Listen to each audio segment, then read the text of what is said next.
Hey guys, how's it going? Professor Shuckle here, and today I'm back with our semi-final game for the Draft Premier League Season 4. As you know, Tengyang made semi-finals in our last video, and we were facing Rocky Helmet Versions in the semi-finals. Now, playoffs are best of 8 series instead of a best of 7, and the higher seed picks the format. So our three were second seed and therefore higher seed, and they decided to pick Oras for our showdown. So we had 3 Sword and Shield spots, 2 Sun and Moon spots, and then 3 Omega Ruby Alpha Sapphire spots. Doesn't really change for us because I'm strictly Sword and Shield. So I was picked to play Sword and Shield again, and I was using our Sword and Shield 2 team, which is the Mega Diancie team, which is my favorite team because Mega Diancie is one of my favorite Draft League Pokemon to use. So, for this week, we matched up versus our boy Beardy. Beardy is one of my best friends in the community. Unfortunately, though, we've only ever faced once, which was in the DPL in a Week League. I think it was called CPL. And basically it was just DPL in 1 week, so each day represented a week. And I played him there, and he beat me, and that's how we became friends. So yeah, this showdown was like a long time in the coming, and Beatty is taking a break after this, I believe. So, and I'm probably taking a break as well. So we may not ever get a chance to battle again. So this is pretty cool. Anyway, unfortunately for us though, we did pull up the Mega Glade matchup once again. So every time I've picked up the Mega Diancie team, I match up versus the Mega Glade team, which is awful because we don't have a Mega Glade switch in. Like, the best Mega Glade switch in on this team is Electrode. Like, that's how rough it is. Anyway, we do get a repeat matchup, which makes it incredibly difficult this time around because last time I would say the matchup was 60-40 in their favor. Spectrier, Mega Glade, Hydreigon was just, and Nidoqueen was just so strong. And Vaporeon plus Carbonite walled my biggest threat in Mega Diancie. Last time we were able to pull a win with Victini, with Flame Charge Victini, but obviously they're going to prepare for that better.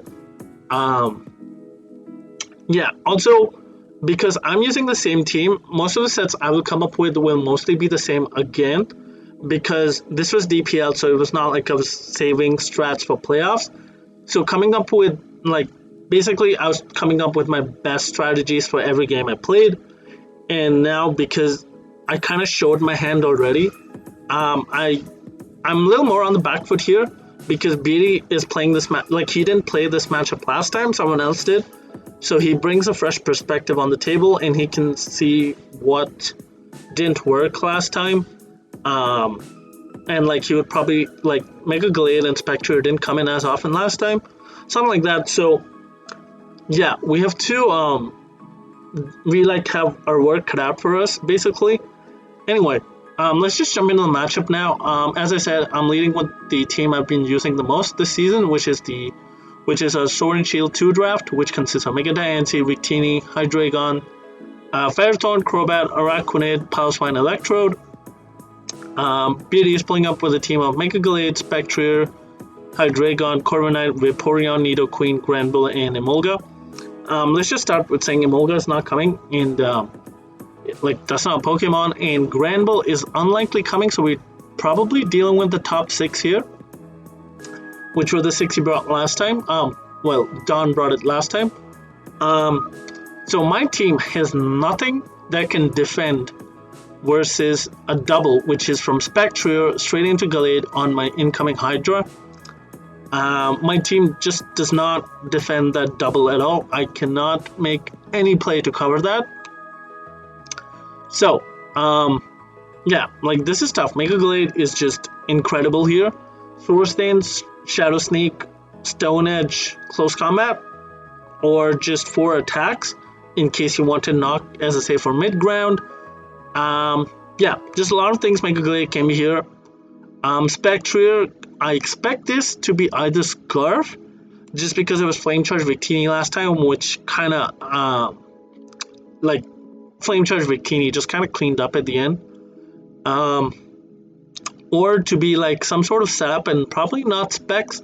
It could be Specs again, but highly unlikely just because it didn't work last time and Spectre is a hard mod to use. In fact, I would probably use Spectre more as a pivot, bring in Mega Glade on the double. Hydreigon, probably Scarf, gives him good speed control. Corviknight, the Diancie check. Vaporeon, the Victini check, and can also Wish up and keep Hydreigon healthy, with the slow flip turn basically acting like Wish Teleport. And then Nidoqueen, which sets up rocks, and then next time just claims the kill because it's so strong. On our end, Diancie is not as good because Corviknight is not 2-hit KO'd by Diancie, which is really unfortunate. Obviously, it's going to be Mirror Armor, so if I'm Mystical Fire, I take the special attack drop, and then I cannot 2-hit KO it. And Max Attack Diamond Storm does not 2-hit KO Corviknight. So, as long as he keeps it healthy, we are in trouble. Victini is amazing offensively, but after weak rate, we are forced to switch out, which makes it difficult to basically every time Victini comes in, I do need to somehow find a way to get 1 or 2 kills to even the playing field a little. Otherwise, just getting 1 kill and then switching out is not beneficial for me in the long run because I lose the Sack War here, I think. Next up, Hydreigon, which either needs to be Scarfed to deal with Spectre or it has to be Spadaf super bulky. Otherwise, there's no way Hydreigon can ever check Spectre. If I was just like max speed, max HP, I'd drop to Specs Hex after getting Wisp the first time. Ferrothorn could come, like Curse, Chople with Gyro could put in work. But again, it's really tough for it to set up a Curse, as well as it can be Carbonite Forder with Taunt, Mega Glade, like Nidoqueen with Flamethrower. Hard for Pharaoh, but it could come. Crobat is really good here with its speed, forcing Spectre to be timid instead of modest. It does revenge Mega Glade super easily for us. Super Fang Taunt as well, really good for chipping them Corviknight and Vaporeon and preventing healing. Araquinid has to come because it's our best Hydreigon check on the team. Can definitely set webs again. We didn't actually bring webs last time, so maybe they will under-prepare for it and we could try and get up our webs. Piloswine, if it comes, would only be for the Hydreigon and the Nidoqueen again, just to set up rocks. Like, basically trade rocks with Nidoqueen and then try to get chip on the Corviknight and Vaporeon. Not the best mod because it does allow free Roost and free Wish for, like, both mods. And Electrode, if it comes, would again be to spread static around, to taunt, to Volt Switch, to beat a Gallade check and hopefully get a static off on it. So yeah, last time my team was, I didn't bring Mega Diancie last time, which might help us a little because they might not prep for Diancie thinking just any standard Corviknight could work. I did try to use Sharpen Diancie, but Sharpen was unfortunately cut. So we do have a work cut out on how to approach this matchup. We did come up with some heat. Shout out to L5 and Blitz, I believe, who came up with the set I'm going to show in a bit. But anyway, let's jump into the team. Starting off, we have Hydreigon with Leftovers. It's the same spread as last time. This is not 2-hit KO'd after Rocks by Specs Hex. Or it's a roll to 2-hit KO after Specs Hex, I believe. Dark Pulse to obviously hit the Spectre hard. Also hits everything else on his team except the Granbull, which I don't expect to come in Hydreigon, which I never stay in on anyway, so it doesn't matter. Roost for longevity, and so we don't lose to Spectre. We replace Dragon Pulse with Thunder Wave because once we bring it in, Spectre is probably going to switch.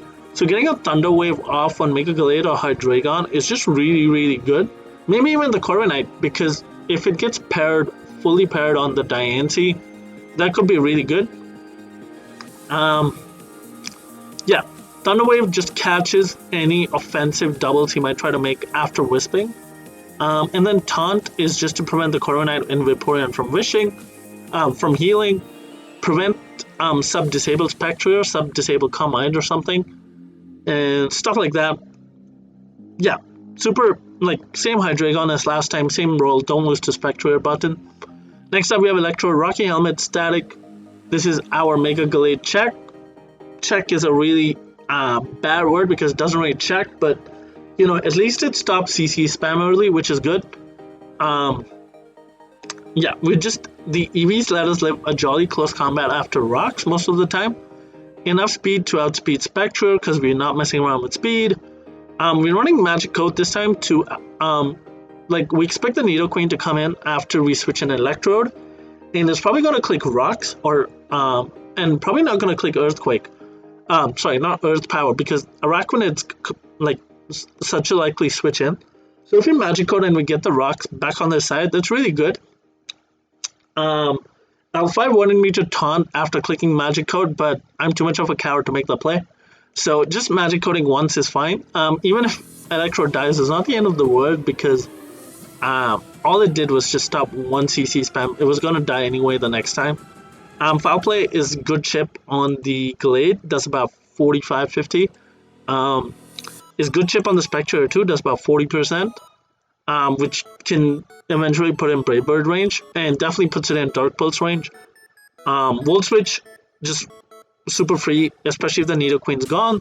And Taunt to, again, stop the Roost and Wish from Vaporeon. And Helmet for chips, could have been Aftermath, but then I realized HP on Glade doesn't matter because it just kills everything. So getting a Para off on it is nice because Victini will then outspeed it without needing to Flame Charge. So yeah, this is that. Next up we have Crobat with Heavy Duty Boots. This is also the same spread as last time, so is the Electrode actually. Also, fun fact, this is the third time I'm bringing Electrode.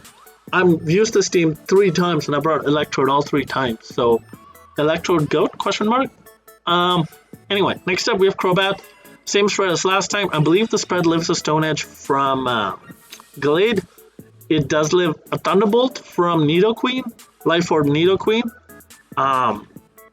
The attack is enough to Oko Glade after rocks, even if it's max HP, and the rest in HP and speed, max speed, because Spectre and Crobat speed tie, and if I do need to win a speed tie to win a game, I'd rather have the speed. Also because a lot of people were running Modest Spectre, so not respecting Crobat.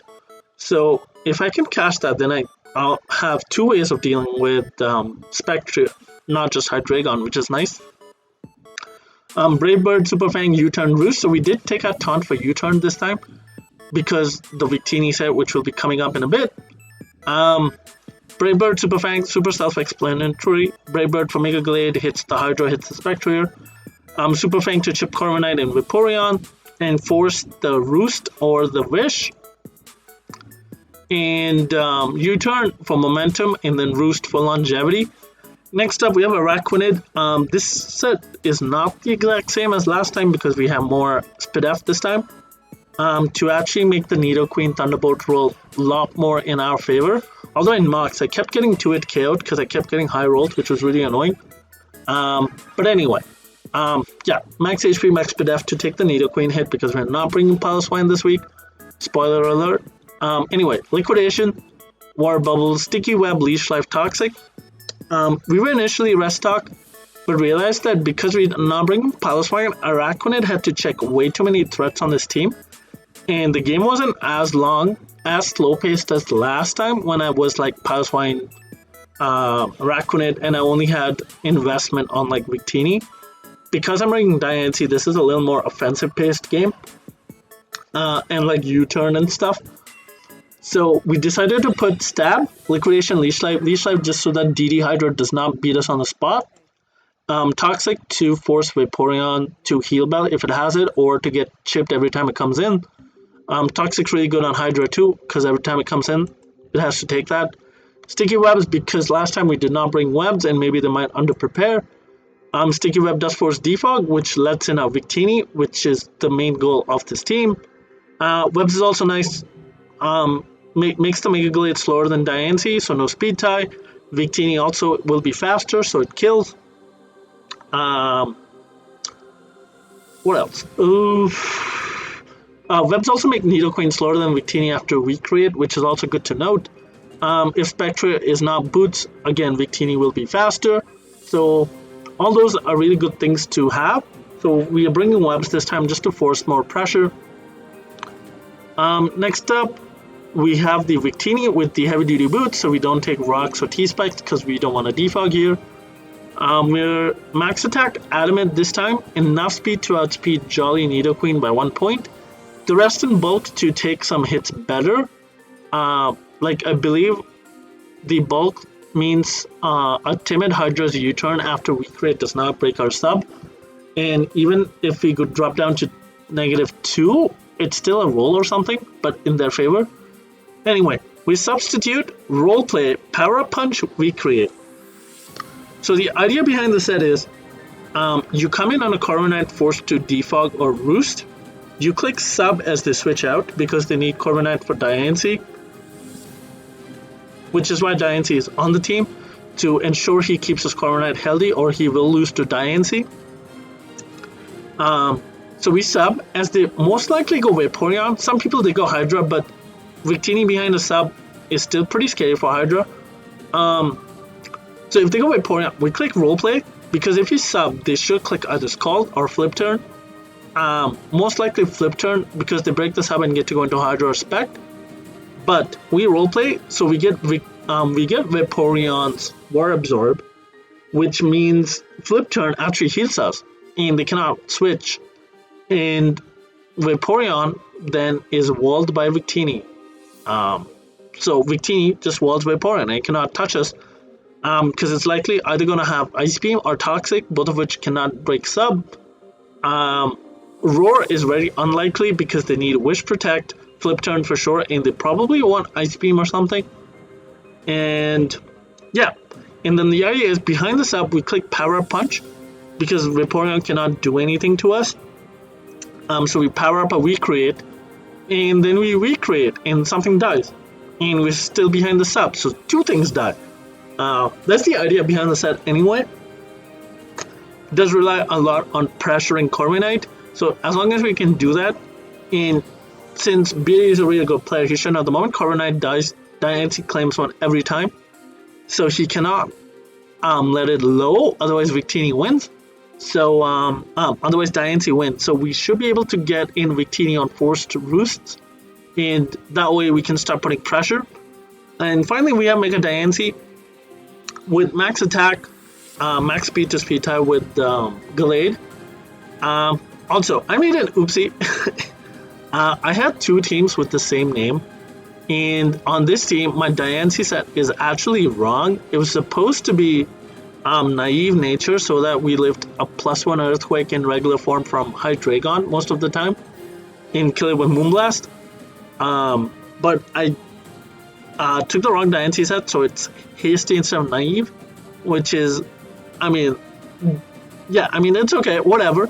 Anyway, with Diamond Storm, max attack, because if they're not invested, they need a little bit of defense investment on Corviknight to live max attack Diamond Storm after rocks. Otherwise, they get to it KO'd. Moonblast for the Hydreigon, for the Gallade, it still kills even though we have no investment. Also, Rock Polish was supposed to be Psychic for the Nidoqueen. But again, as I said, this is the wrong Diancie set I picked up. So we have a Rock Polish, which could maybe come in clutch. Most of the mocks, I never click Psychic because Nidoqueen died. So maybe Rock Polish might be clutch, especially if they let Corviknight get low. And last but not least, we have Stealth Rock, which is what we will click the first time Diancie is in, to start forcing more Rocks chip on Hydreigon and Spectre and like the Corviknight. Rocks chip on Hydreigon means 2 V-Crates from Victini kills it. So that's what we're going for. As well as for dedicated leads for this game, we are going to be leading off with Araquinid. Nidoqueen is their best lead. Puts instant pressure right away. And even if I lead Araquinid, they have Vaporeon and Corviknight, which do not care about Araquinid at all. And if I lead anything else, like a Crobat lead from my end, expecting a Gallade lead from them, just like gives me all the momentum with U-turn. So I like a Nidoqueen lead abuses the Crobat lead the best. So yeah. Anyway, let's jump into the match to see what happens. As I said, I was going to lead with Araquinid.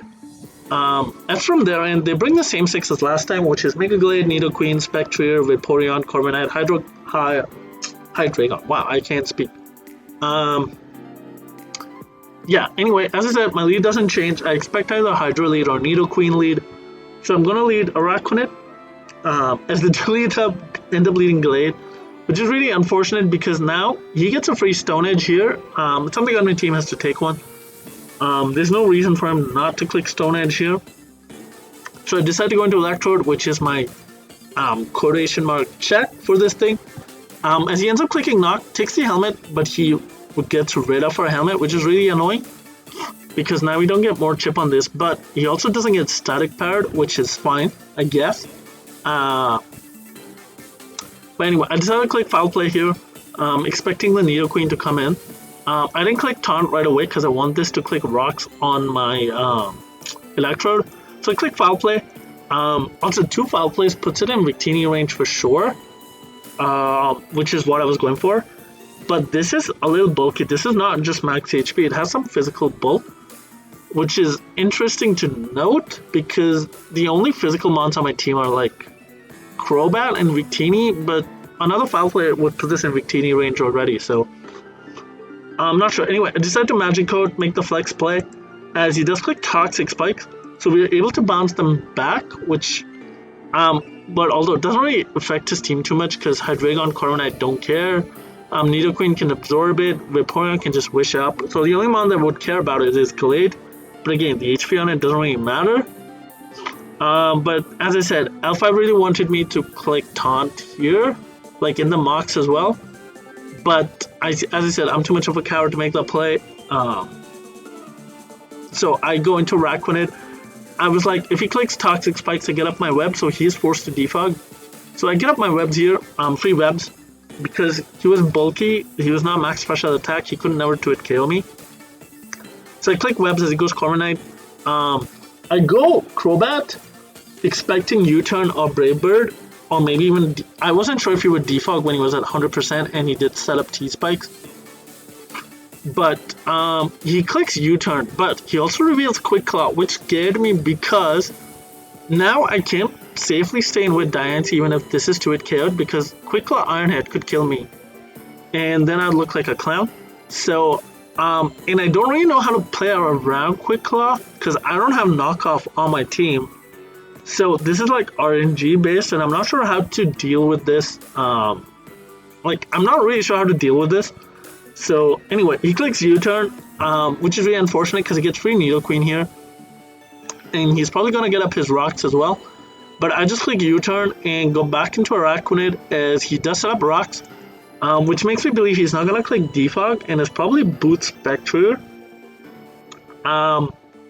Which is really unfortunate because I really wanted rocks up on his side. And now we have a T-Spike and rocks on my side. So if I do go in Diancie, I'm forced to take that 12%.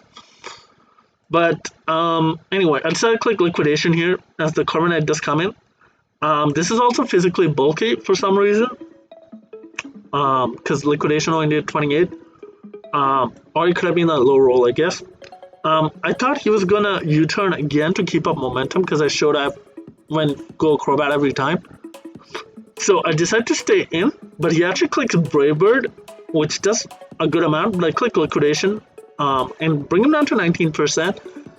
Now I'm like, okay, taking the Brave Bird was really bad because Hydreigon is looking really scary now and I cannot heal this up because I'm not rest anymore. But on the other hand, he is forced to roost here, so I can start my Victini shenanigans. So I switch out into Victini here, expecting the roost as he does click roost. And now I can sub up because he's not going to give me Corviknight as he does go into Vaporeon as expected. I click Roleplay and he clicks Flip Turn as expected, so it's going as planned. Now we are behind us up, we are War Absorb, so this Vaporeon cannot touch us. And it's time to Power Up Punch. He goes into Nidoqueen, which is fine, like Nidoqueen got up rock, so that's the best sack they had. I click Weak Rate, this was gone. Even if it was like max HP, max defense, it dropped. So, Nidoqueen's gone, which is good. But unfortunately, he is Poison Point and gets the poison, which is really, really unfortunate for us because while I do get one more kill here, I actually cannot sub up anymore, and the Vaporeon strategy does not work because he can just Wish Protect stall my poison, which is really unfortunate for us. But yeah, anyway, it goes Hydra here. U-turn shouldn't break my sub if he's special, but he clicks U-turn and breaks my sub, so I was like, oh, he is physical, which is annoying. I don't know if he's Scarf or not, because obviously I got lowered speed, and I was like, he's probably going with Vaporeon here, but he ended up going Glade, which is really good, because I'm able to take it out and remove the biggest threat to my team, I would say, although Hydra is still a huge threat. He didn't realize at the time that Vaporeon actually walled Victini because of the poison point, but also like he was a little like the set threw him off so much, so I can understand like this was like big nerves. Also, this was game 7. I should probably mention. This was game 7, and we were 3-3 going into it. So basically, whoever won this basically ensured at least tiebreak, because the worst they could do is 4-4. So yeah, we were 3-3. I was game 7, and L5 was game 8. So basically, if I win this game, I give our team the best shot of winning the week and a winning tiebreak. By, you know, because L5 is the best player, and if he can win, we make it to finals. So this was a huge game. This was definitely nerves. Like, so he did sack Glade, which we take. Well, like we take those. But as you can see, Victini's getting slowly chipped down, and I cannot double into Corviknight anymore because I take 12%, and if it clicks Brave Bird and then gets Quick Claw, like Victini will just drop, which is really annoying. So yeah, anyway, in comes Spectre. This is Boots, so I know this does not beat Hydreigon because Specs Hex only did 40%. So he does click Wisp. I expected sub or like something like that, but he clicks Wisp. Good play by him to power up Hex. Here I think I clicked Thunder Wave. No, I clicked Taunt because he was not Specs, so I didn't know if he was going to be sub as well. So I click Taunt as the Vaporeon comes in, which is really good because now we can get some chip on it with Dark Pulse. I click Dark Pulse. I get a flinch. Doesn't really matter too much. I don't think it mattered too much. But anyway, he gets his flip turn off now, and he gets to go into Hydreigon. And at this point, I decide to sack off Araquinid first. As he clicks U-turn and goes back into Spectre, which gives me Hydreigon, and I click Thunder Wave this time, wanting to cripple the Spec because I didn't think he would stay in, because last time I clicked Taunt, so I thought he would go Hydreigon. So I get in on Thunder Wave, which is really good, because if this thing was Dragonance, Diancie beats this now. So, yeah, now I go and sack Electrode. Well, I didn't sack it because this actually lived, but he crits me on the U-turn, which is really annoying. If you think about it, because if he didn't crit me, I lived one hit. He couldn't go Spectre because I could foul play this. He couldn't go Vaporeon.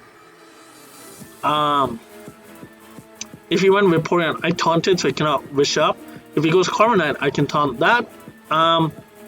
So that crit was a little unfortunate. Doesn't matter too much, but like it did give him positioning here, but like that was really unfortunate. I go into Hydreigon. I want to click Roost, but he reels Taunt, so I am in a little bit of a bind because I cannot Roost up, and this Spectre might be able to beat me up later. So I click Dark Pulse. I don't know a lot. This is bulky Spec, but I do need to Roost, otherwise I might lose to +1 Spectre. As you can see, it's doing 23, which means it'll do about 32 at +1.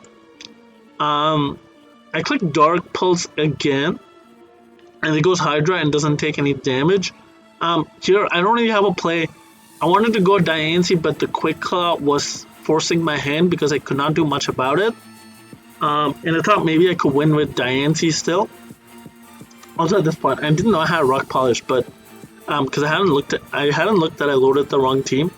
But if I Rock Polish, I still win. So here I was like, okay, I'm gonna go for the para or for the misplay that he either U-turns or clicks like you know, like Earthquake or Iron Tail or something. So I roost as he gets paired, so we do get really lucky there. I talked to Beardy after he did click Draco here. Which would have really been bad, but also his Spectre was actually what do you call it, not max speed, so Crobat still killed this, so we definitely didn't lose because of the para, but it would have made things a lot closer for sure. Anyway, now that I've roosted off, Spectre cannot beat me, so I go into Crobat. As he gets paired again, which is really unfortunate. I click U-turn here. As he goes into Corviknight, so I go into Victini and take that poison chip again. But I just click weak right now. I cannot sub in. Sub would be an awful play because I would just chip myself down 25% for no reason. I just click weak rate again on the Vaporeon, which cannot wish up because it dies to 2. So Vaporeon's gone. In comes the Spectre. I go back into Hydreigon as he clicks Hex, does about 24. I think I click Dark Pulse here. No, I roost again to keep myself healthy for Spectre. I go into Crobat here expecting Dragon Move, and then I can roost on the Draco, and if it was Dark Pulse I live, but he actually reveals Head Smash. It is 95%. So our bulk coming in, because we did live a Gallade Stone Edge, so we were able to live the Head Smash. I don't know if this was a roll. I don't know his exact investment. He did say it was Draco, I think, so it was probably mixed. Yeah, but he doesn't get the roll here, which is really unfortunate for him. But I decided to just U-turn here. Again, expecting the Corviknight to come in. And I'm able to go Victini. I'm able to claim a kill with Weak Rate as long as he doesn't get Quick Claw. So he decides to sack off Hydreigon here, which is really good. In comes the Spectre. I go back into Hydreigon. At this range, I live 3 hexes from this. As you can see, it does 25, so I'm still good. I believe I clicked Dark Pulse here, and Clacy taunted me on my roost. I get a crit on the Corviknight. Doesn't really matter because as long as I taunt it, as long as I don't let it roost, I'm fine because Diancie can pick this off, and so can like Crobat, so can like Victini stuff. Although if Quick Claw activates like 3 times in a row, I lose, or 4 times, whatever. I click Taunt as he does click U-turn. This 28, but which is luckily just outside of range of Hex. I think I decided to roost here, so I don't lose to Quick Claw activating 4 times. Yeah. I'm able to roost, and I'm not 2-hit KO'd, so I just Dark Pulse. Take out the Spectre. In comes the Corviknight, and as long as I'm able to not get Quick Claw, I should be able to win. But he gets Quick Claw there and kills my Dragon. I bring in Victini. So basically my point at this point was Quick Claw either does not activate 3 times or like I lose. But I go Victini. He doesn't get Quick Claw, and I'm able to claim it with Victini. Really good game by Beardy. Sorry about the para hacks, but also the poison point was really huge. I know 2 poison points is like 51% chance to activate, but it was still coin flip. I also didn't get the para with the Electrode right away, so also I mean like Quick Claw is RNG dependent anyway, so I don't know how the end game plays out. But I was definitely really spooked out by the Corviknight, and I didn't play as well as I should have just because of the Quick Claw. Yeah, I don't know what to say about that. Like, bringing that in playoffs is so... I wouldn't say it's actually risky because Corviknight would come in on Diancie, and if you're able to get a Quick Claw roost, it's the same thing, I guess, as forcing out a switch. I don't know. Like... It definitely made things a lot harder because I wasn't able to go Diancie because of the Corviknight. But yeah, like I pick up the win. We go up 4-3, and then L5 won his game. to make it 5-3 for Tangyang, and Tangyang is in finals, which is amazing. And the best thing about it is the other series went to tiebreak, and we get a week break basically between our semis and finals, which is really good because the team can refresh and not have to worry about mons and not get burnt out. Because personally, I was really burnt out. I only started building, like, I didn't have a team by like Thursday night. I believe it was labbed on Friday and then again on Saturday night. So yeah, definitely I was feeling burnt out at this point because DPL's like really there's a lot of pressure, there's a lot of building, there's a lot of work involved. I also captain in TDT, which is going on at the same time, and I have to mock my teammates there. So yeah, it's been really hectic. So a week break was really appreciated. But yeah, anyways, GG is well played to Beardy. As I said, he's an amazing player. Yeah, if I don't get paired, maybe he wins. But yeah, I don't know, because Crobat did pick up the Spectre, so not sure. Would have come down to maybe more plays between Corviknight and how I played around the Corviknight. I think because Crobat beat everything else. See, yeah, but I know I didn't play the best, but I also think I played pretty decent, like bringing VICTINI as much as I could. So yeah, anyways, I'll see you next time if I play in the finals. If not, then this will be the last video. But yeah, until then, I'll see you next time. Probably gonna upload TDT, so I will have content up again, hopefully. So yeah, bye and have a nice one.